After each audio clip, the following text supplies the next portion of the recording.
A lot of what we had to make sure that we did with the art style was to, in essence, make it still feel like the post-nuclear world that it was. And that is the kind of the weird 50s, but 100 years after the 50s, if the 50s just stayed the 50s, and then bringing in this idea of Vegas. Josh had one of the first team meetings, and he talked about Vegas as being one of his ideas, but more importantly that it'd be the Rat Pack era.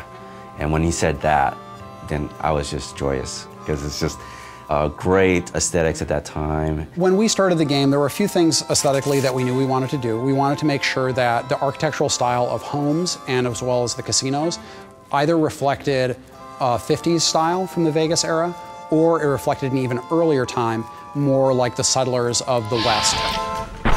But it's all about Vegas. And so we want to make sure that we have this feeling of sort of this neon, and again, it feels like you're going in there and you're playing around with the mobsters, you're playing around with the Rat Pack. The scope of this game is massive. You have basically a city in the middle of this area, and then the territory stretches all around the city and does stretch out all the way to Boulder City and to the dam. When doing Vegas, we didn't want to neglect any of the surrounding areas around Vegas. We wanted to make sure that we had Fremont Street realized, and we have a location called Freeside in the game before they even hit Vegas. And I think once they get a taste of that, they're going to be suitably intrigued to go, okay, well, if that's Freeside, hell, I wonder what Vegas is going to be like.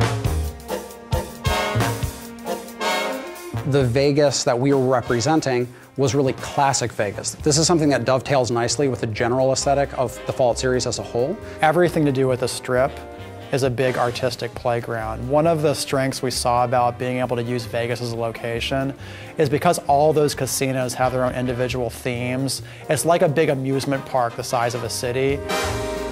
And not only do designers have a lot of fun doing quests for those areas, but artists have a fantastic time going, you know what? We can just play around with this location because that's what Vegas is all about. When I take pictures or give reference and then say, I kind of want to like it like this, I'm kind of going to want to like this, it's very nice to see the artist come back with something that's even better than what I had imagined in the first place. I think people are really going to dig how different it is from the Capital Wasteland and how we sort of captured the feeling of the Mojave.